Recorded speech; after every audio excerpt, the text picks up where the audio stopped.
So, if we're going to create a business as a coach or consultant, if we're going to create a business that's fun, profitable, and impactful while working just part time, not having to hustle and grind, you know, 40, 50, 60 hours a week. If we're going to do this, last time we talked about how important it is to not get caught up in more. More is not the answer, right? This is what we talked about last time. Most people are adding more to their plates, more to their to-do list, more to their offers, more to their more, they're adding more products, they want more people to work with. And so most people have been taught to believe in more is the answer to everything. We're going to go a completely different route. At least Ashley and I recommend that you do, because it's worked really well for us to not believe that you need more of anything, right? We actually want to scale back what we're doing. We want to be able to do less. Now, this is not because we're lazy, right?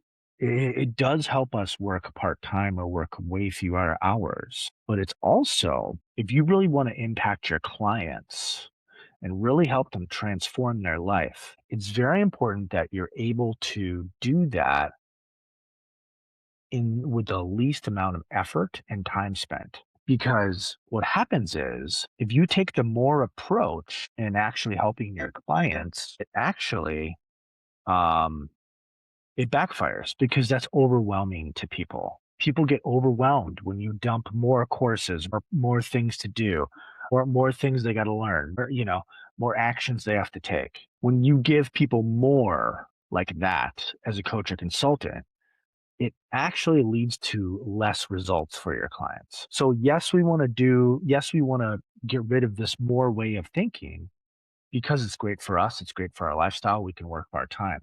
But ultimately, we care about our clients' results and transformations. And if we really want to get our clients the best transformative results for their life, we've got to be able to impact them without adding so much to their life because it just doesn't work, right? It seems like it should work. Like if I give you all the steps to do this thing and I give you a full course on how to do it, that seems like that's a good idea, but it's actually not, especially in this day and age of information overload, right? So one of the reasons we want to ruthlessly cut and subtract and do less is because it actually helps our clients. So so like I said, last time we talked about how we want to get away from more. Well, one of the best tools that helps us do that is we want to do an energy audit. Because if we're going to have a high impact on your clients, on your business, on growing your business, on making the money that you want to make for your lifestyle, if we want to have a high impact, we have to be ruthless with where our energy is going.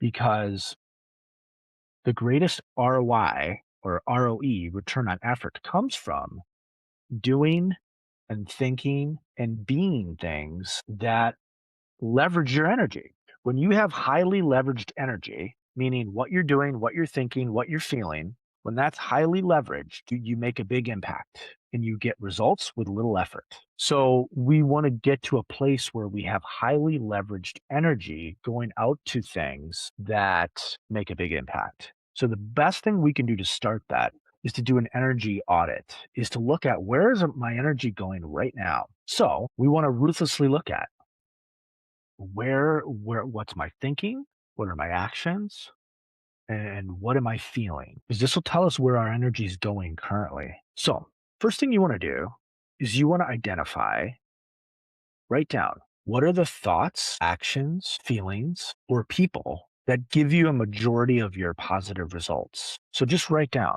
what are the actions that I take in my life that give me a majority of results. And there's a way of thinking about this. It's called 80-20. So when you look at any results across any range, like 80% of the good results come from like 20% of the actions. So anything you do in your career, 80% of all the good outcomes come from like a very small percentage of the things you're doing, 20% or less. So we want to be able to identify these things.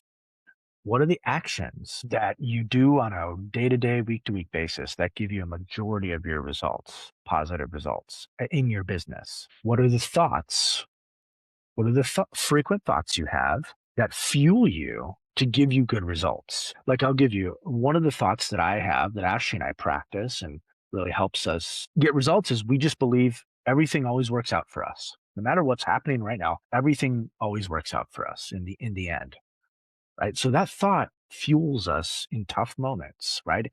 Keeps us in a positive place when there is a challenge right in front of us. So that would be a thought I would write down, right? So thoughts that fuel you to results, actions that fuel you to results, feelings. What feelings do you have on and off that fuel you to better results? Feeling confident, maybe feeling like high energy, feeling grateful. I don't know what those are, but write those down because those feeling states really matter. And then people, what people that you're around or that you're talking to fuel you to results. Okay. You also want to write down what are the small percentage, like the 20% or under of thoughts, actions, and people that give you a majority of your positive emotions and good energy. So when we think of an energy audit, we kind of look for two things: what gets you results and what gives you good energy or positive emotions. Those are the two things we're going after to have high impact.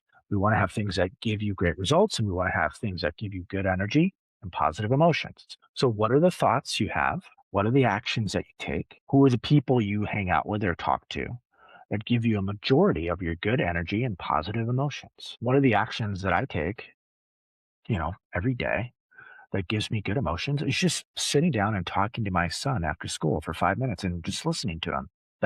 That makes me feel good as a dad, as a family member. One of the things that I do is I meditate. So meditation is an action that gives me good feelings. Working out is a good example. Lifting weights gives me good feelings, good energy. So write those down for yourself.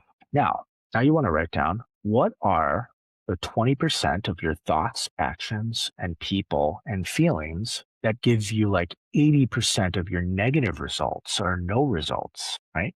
So, what are the thoughts you have, the actions you take, the people you talk to, or the feelings you have that get in the way of your results? Write those down.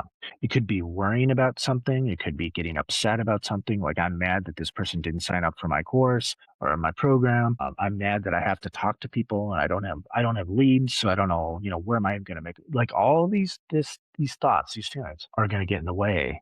So write those down. Or are there people that you're talking to pretty frequently that kind of bring you down in terms of results? Scrolling social media is probably an action that would do that. Sometimes watching too much news, right?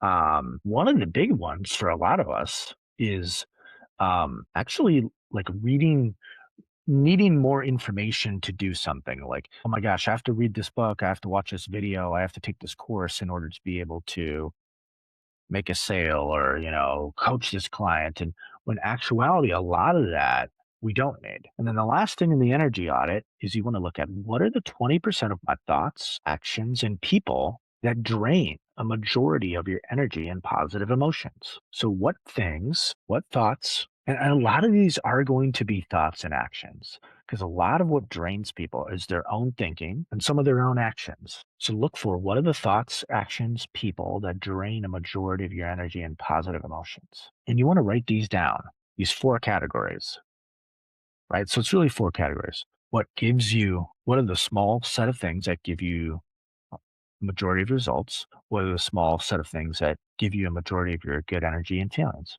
What are the small set of things that give you the majority of, standing in the way of your results? And then what's the small set of things that leads you that leads to draining your energy and positive emotions? And when you understand these things, um, then we can really set up your work life to be able to work to do a lot less but have a lot more impact.